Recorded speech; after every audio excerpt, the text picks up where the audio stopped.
तर मित्रांनो, लग्नानंतर होईलच प्रेम या मालिकेच्या 29 डिसेंबरच्या एपिसोडमध्ये खूप छान ट्विस्ट बघायला मिळतोय. आणि ट्विस्ट असा असणार आहे की जीवा नंदिनीला भेटायला येतो. जीवा म्हणतो, नंदिनी, मला माहिती आहे तू डिवोर्स वगैरे अजिबात घेणार नाहीस. अगं, जीवा नंदिनी हे कायमचं असणार आहे. आपल्या दोघांना कोणीही वेगळं करू शकणार नाही आहे.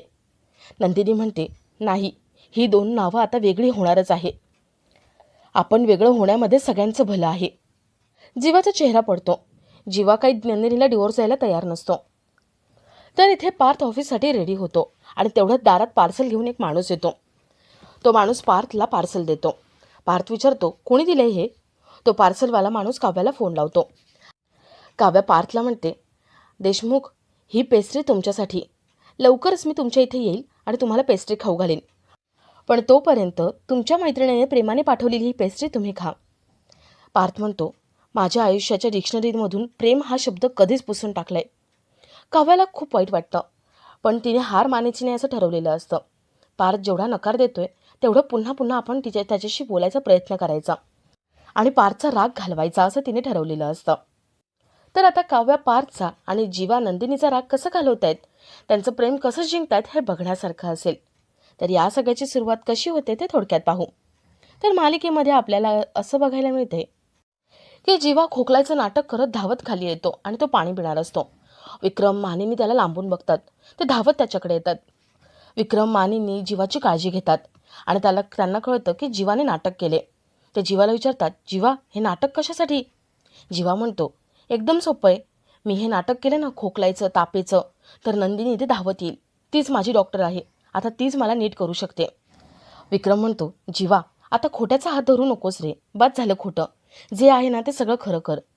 जीवा म्हणतो, नाही हो बाबा, अहो मी तिला खरं काही बोलायला गेलो ना तर पुन्हा सगळं आठवेल आणि रडारड सुरू होईल. आता आयुष्यामध्ये रडारड नको, त्यापेक्षा हे नाटक करतो. म्हणजे कसं आहे ना, खोट्याने काही चांगलं होत असेल तर ते खोटं नसतं ना, म्हणून. मानिनी आणि विक्रमला पटतं. जीवा मानिनीला म्हणतो, आई, तू एक काम कर, तू ना नंदिनीला आत्ता फोन लाव, तुझ्या नंबरवरून लाव आणि तिला सांग की जीवाला खोकला येतोय, त्याला ताप आहे, बरं नाही आहे आणि तू इथे ये, तुझी आठवण काढतोय, ती लगेच इथे धावत येईल. मानिनी म्हणते, जीवा, नाही हा, हे खोटं बोलणं वगैरे मला नाही जमणार, मी नाही फोन लावणार. जीवा मानिनीचं काहीच ऐकत नाही. तो पटकन फोन लावतो आणि मानिनीच्या हातात देतो. तो फोन स्पीकरवरती असतो. मानिनी नंदिनीची विचारपूस करते, प्रेमाने चौकशी वगैरे करते आणि मग तिला सांगते की जीवाला रात्रभर ताप आहे, सारखा खोकलतोय, सर्दी पण झाली आहे, तुझे सारखं नाव काढतोय. नंदिनी, इथे येऊन जातेस का? नंदिनी म्हणते, सॉरी, मी आता त्या घरात परत कधीच येणार नाही. आणि जीवाला ताप आहे? मला माहिती नव्हतं. मी जीवाला फोन करणार होते, त्याला भेटायला बोलवणार होते, पण जाऊ द्या, आता तुम्ही म्हणालात तर राहू दे. त्यांना बरं नाही आहे ना, झोपू दे त्यांना. जीवा ते ऐकतो आणि तो पटकन फोन हिसकावून घेतो. जीवा म्हणतो, नंदिनी, काही नाही, मी पूर्ण ओके आहे, मला काही झालेलं नाही आहे. नंदिनीला कळतं की जीवा नाटक करत होता. नंदिनी म्हणते, म्हणजे हे सगळं नाटक? जीवा म्हणतो, नाही नाही, थोडासा खोकला होता, पण आई कशी आहे माहिती आहे ना. तू काय म्हणाली होतीस, तुला भेटायचं आहे का? नंदिनी म्हणते, हो हो, भेटायचं होतं, पण तुम्हाला बरं आहे का? जीवा म्हणतो, हो, मी पूर्ण बरं आहे, तू फक्त सांग कधी भेटायचे. नंदिनी म्हणते, वेळ आणि लोकेशन मी तुम्हाला पाठवते, तुम्ही त्यावेळेला तिथे या. जीवा खूप खुश होतो. तो फोन कट करतो आणि आईबाबांना म्हणतो, आई बाबा, नंदिनींनी मला भेटायला बोलवले, ती आता मला माफ करणार, मी भेटायला जातो आणि तिला इथे घरी घेऊनच येतो. जीवा धावत वर निघून जातो. तर थोड्या वेळाने जीवा रूममध्ये रेडी होत असतो. नंदिनीला भेटायचं आहे, स्पेशल डेट आहे म्हणून जीवा खूप खुश होऊन छान रेडी होतो. त्याला जिथे तिथे फक्त नंदिनी दिसते. नंदिनीचा भास होत असतो. जीवा छान रेडी होतो आणि खाली येतो. तो आईबाबांना म्हणतो, आई बाबा, मी नंदिनीला भेटतो आणि तिला घेऊन येतो. जीवा निघत असतो. तेवढ्यात तिथे रम्या वसू येतात. रम्या म्हणते, काय रे, कुठे चाललायस तू?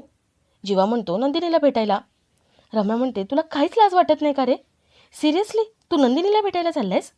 अरे, पार्थला एवढा मनस्ताप दिलायस तू आणि आता तू नंदिनीला भेटतोयस? तुझ्या भावाबद्दल तुला काहीच वाटत नाही का? अरे, तो कसा आहे, तो बरा आहे की नाही, तू विचारलं तरी आहे का एकदा तरी? त्याच्या पाठीत खंजीर खुपसलाय तू आणि काव्याने आणि आता चाललाय नंदिनीला भेटायला. विक्रम ओरडतो. विक्रम म्हणतो, रम्या, काही पण भलती-सलती आरोप करू नकोस तू. आणि जीवाने प्रयत्न केला होता पार्थशी बोलण्याचा, पण पार्थ आता वेगळ्या मनस्थितीमध्ये आहे म्हणून तो बोलला नाही. जीवाला पार्थची काळजी वाटतेय. त्याने तेव्हा सांगितलं ना की दादाला घरी बसून ठेवण्यापेक्षा ऑफिसला पाठवा. म्हणजे त्याचं मन जरा वळेल.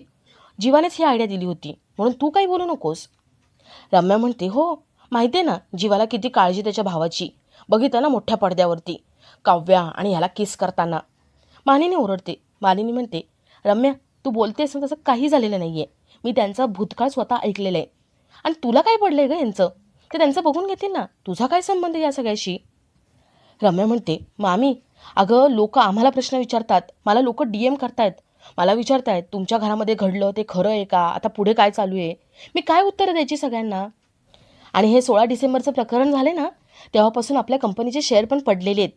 अगं यांना काय, हे मजा मारून मोकळे झालेत, पण शिक्षा आपल्याला मिळतीये. पार्थला बिचारायला किती मनस्ताप सहन करावा लागतोय. त्याला त्रास झालेला मी बघू शकत नाही. पार्थचा प्रश्न आहे म्हणून मी बोलतेय. आणि तसंही आम्ही पण या घरात राहतो, आम्ही पण कोणीतरी आहोत या घराचे, आणि आम्हाला म्हणतेस का संबंध काय म्हणून? वसू म्हणते, मानिनी विसरली आहेस का? पार्थ आणि नंदिनी त्या दोघांनी पण काव्या जीवासोबत संबंध तोडलेले आहेत. विसर पडलाय का तुला? आणि आता हा चाललाय नंदिनीला घेऊन यायला, नंदिनीचा स्वीकार करायला, आणि तू आम्हाला विचारतेस काय संबंध आहे? कसा काय संबंध नाही आहे गं? आणि तू हे असं कसं बघतीयस? तुला बघवलं तरी कसं काय जातं हे सगळं? जीवा खूपच चिडतो. जीवा म्हणतो, हे बघा आत्तापर्यंत मी गप्प होतो, पण आता तुम्ही म्हणालायत ना म्हणून मी बोलतोय. आत्या, घरामध्ये जे काही घडतंय ना ते तुझ्यामुळे घडतंय. तू लग्नामधून नंदिनीला किडनॅप केलंस ना, त्यामुळे हे सगळं होतंय. अगं त्यावेळेस तुझ्या ह्या मुलीच्या प्रेमापोटी, आंधळ्या प्रेमापोटी तुझं की केलंच नसतं ना, किडनॅप केलंच नसतंस, तर आम्हाला जिवंतपणी मरण यातना भोगाव्या लागल्या नसत्या. आणि आता आम्हाला विचारतेस का कुठे चाललाय, नंदिनी घरी येणार आहे का? तुमचा संबंधच नाही या घराशी काहीच. मी नाचत आता जाणार, नंदिनीला घेऊन येणार, वाजत गाजत घरामध्ये घेऊन येणार. आणि आत्या, अजून एक गोष्ट लक्षात ठेवायची, तुम्ही कितीही घाणेरडे प्लॅन बनवले ना तरी यावेळेस संस्कार जिंकणार ते आमचेच. माझ्या आईवडिलांनी केलेले संस्कारच जिंकणार, आणि मला हवं असलेलंच मी मिळवणार. नंदिनी माझ्यासोबत घरी परत येणारच. आणि मला हेही माहिती आहे की दादा काव्याला पुन्हा माफ करणार, आमच्या चुका पोटात घेणार. वसू म्हणते, लाज वाटत नाही का रे हे सगळं बोलताना? तुम्ही जे केलं ना ते पाप होतं. विक्रम भडकतो. विक्रम म्हणतो, ताई तुम्ही या घरात काहीच बोलू शकत नाही आहे, तुमचा काही हक्क नाही आहे. तुम्ही आत्तापर्यंत घरात काय काय केलं ना ते आम्हाला चांगलंच माहिती आहे, म्हणून गुपचूप बसायचं.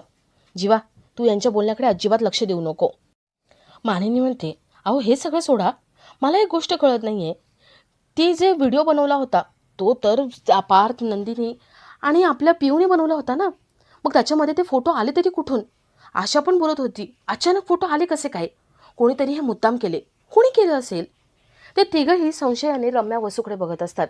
रम्या वसू खूप घाबरतात. विक्रम म्हणतो, जीवा जाऊ देत, नंदिनी तुझी वाट बघत असेल, तू जा. जीवा नंदिनीला भेटायला निघून जातो. रम्या वसू यांना असं वाटतं की हे सगळं आपल्यावरती उलटेल. ते गप्पच असतात आणि वरती निघून जातात. तर इथे जीवा धावत पळत नंदिनीला भेटायला येतो. नंदिनी 16 डिसेंबरचा विषय काढत असते. जीवा मनात म्हणतो, नको नको, जर 16 डिसेंबरचा विषय निघाला तर पुन्हा युटर्न होईल. नको, रडारड नको, आपण आहे ना नंदिनीला हसत खेळत घरी घेऊन जाऊ. जीवा विषय बदलतो. आणि तेवढ्यात तिथे एक वेटर येतो. वेटर म्हणतो, नंदिनी मोहिते तुमचा टेबल रेडी आहे. इथे जीवा मनात म्हणतो, नंदिनी मोहिते म्हणजे नंदिनी अजून रागात आहे, आता काहीतरी करावंच लागेल. जीवा नंदिनीशी बोलायला आतमध्ये जातो आणि आपला आजचा हा भाग इथेच संपतो.